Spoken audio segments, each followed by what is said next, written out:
For 3 years, the phenomenally popular website Facebook operated as a raucous college dorm, limited to those in school and recent graduates. But late last year, the gates were thrown open and older folks, people like me, were allowed in. I set up a page and began my quest to figure out the culture of the place. Why do people post 700 pictures of themselves, some of them on the racy side? Announce to the world when their relationship status changes. Decide to friend or poke random strangers, yes, these are verbs, and spend countless hours on the site. Joining us now to help us figure out Facebook, Anna Marie Cox, Washington editor of Time.com. And from New York, Jeff Jarvis, founder of BuzzMachine.com. Anna Marie Cox, I've been corresponding with younger people on Facebook who tell me they spend hours and hours and hours on the site. What is the appeal? You know, I'm a little bit mystified too, because there is basically nothing to do on it besides talk about yourself. But then again, when you look at the world of blogs and the world of online communications in general, people really love to talk about themselves. And apparently other people like to listen, like the random updates that you get. My Facebook page, I admit I'm on Facebook as well, I think now says I am currently trying to figure out what Facebook is all about. Jeff Jarvis, you got on Facebook fairly recently. At first you wrote that you felt lonely. Now you've got 515 friends. These all have to accept you. More than you, I think, Howie, yes. Even more than me. And you write that you've become obsessed with this place. Why? There's something going on here. The weekend I went on, I got 150 friends in 24 hours. Now, that's not a testament to my popularity. It means that they were all online on a holiday weekend, and they were obsessed too. What I think Mark Zuckerberg, the founder of Facebook, has really found here, the key to it is that it's real identity. The rest of the internet is full of anonymity and pseudonymity and people calling themselves, Bubba47. Well, on Facebook, I'm Jeff Jarvis, and the friends I have are really my friends. And I think we're thirsting for that reality. And then the Facebook also opened itself up so people can write new things for its platform. So people are just putting on all kinds of new stuff that makes the platform more active. So I can form groups of friends, I can do things with those friends, I can reconnect with old friends. I think it's pretty amazing. The hundreds of pictures that people put up of themselves with their friends, some of which are not suitable for viewing by prospective employers, suggest to me that there is kind of a voyeuristic aspect of Facebook where you go snooping around in other people's lives. Some people have even used the word stalking in a good sense. I didn't know that there was a good kind of stalking. I think that there's definitely a voyeuristic aspect of Facebook. I think there's also the appeal, I have to say to Jeff, it's partially that you have a real person there, and partially it's a slightly elitist crowd at Facebook. I think there's 26 million members. Well, but for a long time it was restricted. For a long time it was restricted to only like Ivy League schools. I mean, it was started at Harvard, right. And you had to be at a certain school in order to get in. Then it was high schools that went to Harvard. Then it was people. Then you could get on if you went to if you were employed by a place that had a lot of recent college graduates. Right. Now it's open to everyone. But I think there's something, maybe I shouldn't say elitist. It's something that you have to kind of, you already know something when you come to Facebook. You are there's an imprimatur of kind of a little bit it being in the know, let's say.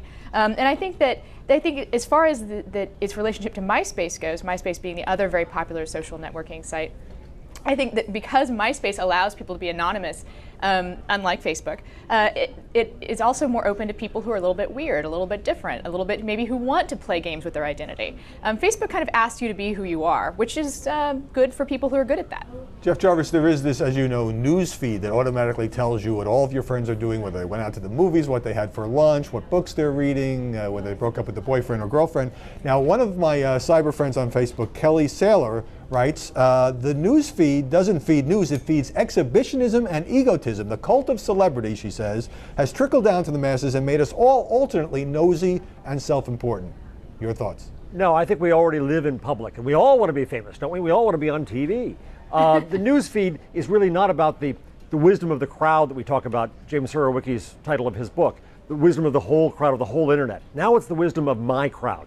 So if I see that Anna Marie has suddenly signed up for a new app and Anna Marie is smart and she knows what's hip, I can now go look at that too. And it's her way of telling her friends, look what I found. Are you making a lot of new friends, people you didn't know before, or are you just hanging out with your old friends? Well, that's the etiquette of this. I asked on my blog, how's that for being hip, what one should do when strangers come to you and ask you to befriend them. And if you're in high school or college, I'm told, you befriend everybody.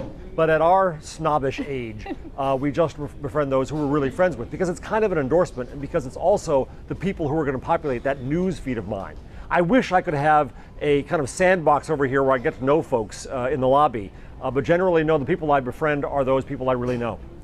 Do younger Facebook users, let's be honest here, resent that their little playground has been invaded by some of the geezers we're talking to today? You know, I wonder if they do. I mean, I know that our intern at Time was on Facebook long before anyone else at the office was, and she brought it up in an edit meeting once that everyone at Facebook was really upset when they first viewed the news feed because it made all your information public, and everyone around the table said, but wait a minute, you're on Facebook, everything is already public. We didn't understand what her problem was, and she felt clearly upset that we were ignorant of what she thought the parameters of privacy were. So I do think that there are different rules for the age groups, I think, as Jeff laid out. And I think that there's maybe going to be kind of a two de facto Facebooks. Maybe there'll be, if you can't befriend everyone that comes to you, like Jeff said, if you're an older person, maybe Facebook will really split up into two crowds, Facebook and Facebook Junior. Jeff, what about journalists on Facebook? I know that a number of my colleagues, the Washington Post, have joined since I wrote about my weird experiences there. And you wrote recently that about half the editors of London's Guardian are now avid Facebook users. I think it's a new way to connect with audiences, with local audience, with people. You know, it's important to say that unlike MySpace or other services, when you go into Facebook, you don't see it all. Mark Zuckerberg, who started Facebook, said that you really see at most maybe 1% of the audience in Facebook, and ever a smaller proportion as it gets bigger. So really, it's my Facebook, my crowd, my people, and I can see what's what. So you don't kind of pollute the whole thing.